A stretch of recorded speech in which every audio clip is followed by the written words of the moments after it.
You are having a moment.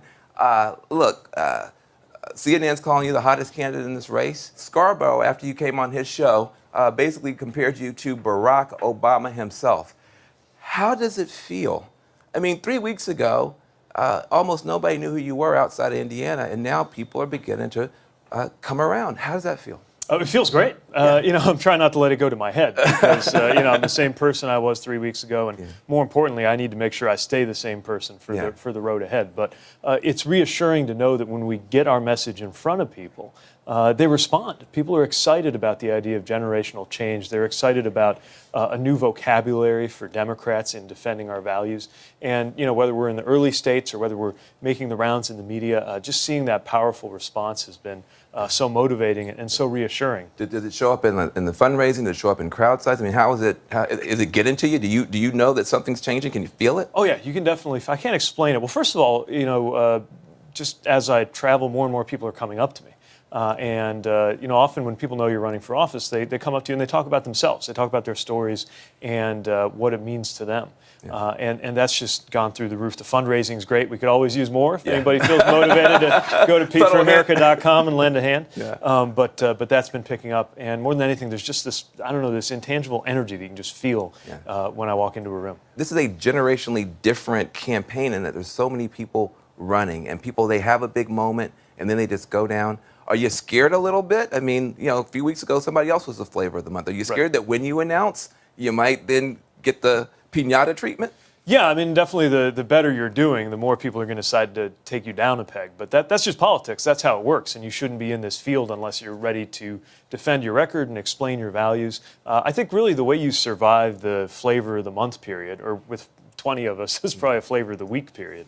But the way you do it is through substance. You got to make sure that you're putting forward something that others aren't, or at least that you've got a fresh and different vocabulary that can reach people who maybe have tuned us out. I'm really worried, especially coming from the industrial Midwest, that our party has trouble reaching people who actually believe in our values. They just haven't heard from us in a while. And I think coming from that part of the country, as well as the generational background that I have, and the background of being a mayor, which just puts you in a different headspace, I think, than if you go to work in Washington every day. I think that just might create a way to reach people differently, even if the values are pretty consistent among all of us who are looking at this race. Well, it is interesting because you're talking about that industrial heartland, some of the people who may not feel as comfortable with the Democratic Party, yet some of our candidates, like yourself, like Beto, like Biden, they continue to almost have to apologize. Bloomberg says that all the white guys are on an apology tour because of this kind of demographic challenge inside the party. Do you think it's tough to be a white guy in our party, reaching out to those Midwestern industrial voters at the same time the base of our party looks very different? I think what can create a problem is if we think we've got to choose one or the other. I mean, if reaching out to white working class voters has to mean walking away from our commitments on racial and social justice, we shouldn't even be here. We have to be able to build a coalition that knits these forces together.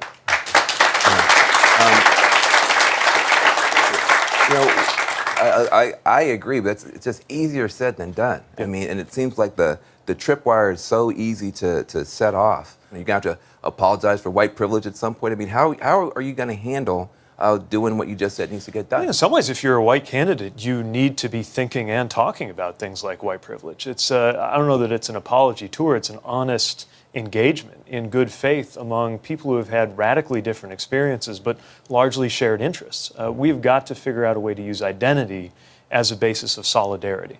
Right now, identity as a means of division is being mastered by this White House. We're at a moment of peak white identity politics. And it's being used to divide us across the working and middle class, to divide us regionally, to divide us on partisan lines.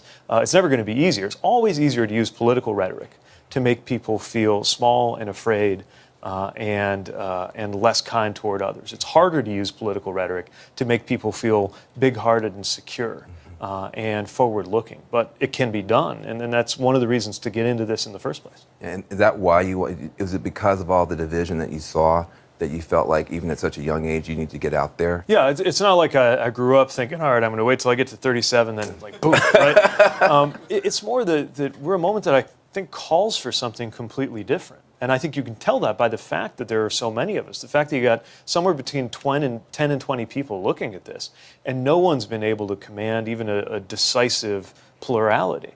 I think it tells you that voters in the party and in the country are looking for something completely different. And in many ways, for that reason, I think the generational piece is an advantage.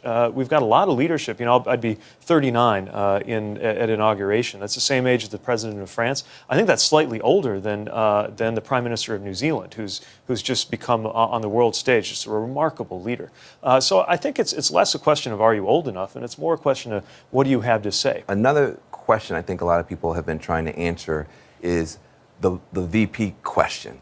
Do you feel like it's important to have a woman, for instance, as your VP, or a person of color as your VP? How do you deal with that as we try to get all the excitements together and all the change together? Yeah, I think it's a healthy conversation to have. I would feel presumptuous saying anything about who my VP would be before we're anywhere near the nomination. Before you've announced the president?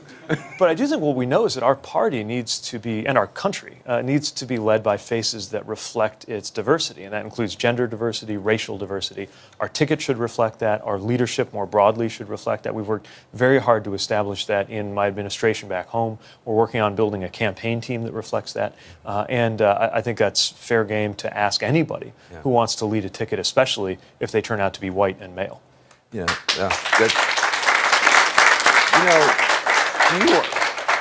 We're in the situation now where I think the Democrats have always wanted to see ourselves, we are the party of inclusion, et cetera, maybe saying the Republicans are not. But now this question around anti-Jewish sentiment has hit the front pages. And you had Donald Trump saying that the Democrats are actually an anti-Jewish party. So the president is, I think, using, as he often does, these kinds of divisions and stereotypes in order to break our coalition. Look, it's not like the president cares about anti-Semitism. This is somebody who literally couldn't even condemn, like straight up, outright, Jews will not replace us, neo-Nazis. Let's not take his cue on issues like anti-Semitism. But he does have a Jewish daughter, he has a Jewish son-in-law, and he's got Jewish grandkids. So I think when he speaks out about it, he does have some ground to stand on. I don't know, that sounds like I have a lot of black friends. Like, okay, but you're still making an excuse for neo-Nazis. Like, so this isn't about him. This is about us.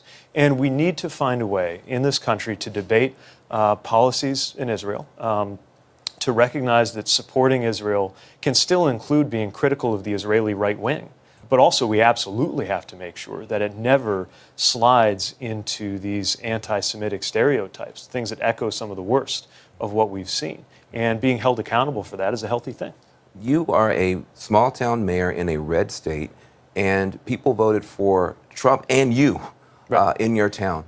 What do you know about Trump voters that the rest of us don't know, that you're able to see through some of this crazy stuff and still appeal to them? Well, I think there's a sense of hostility to the system, to the economic and political system that we live in. And that part of what's motivated some of these voters is not wrong.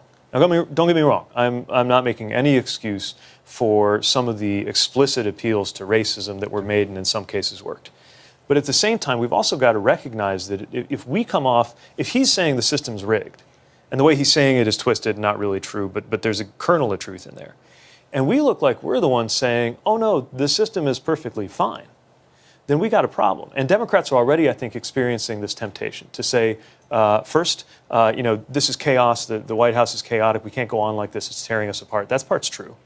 But then second part that is tempting is to say, therefore, let's go back. Let's go back to normal.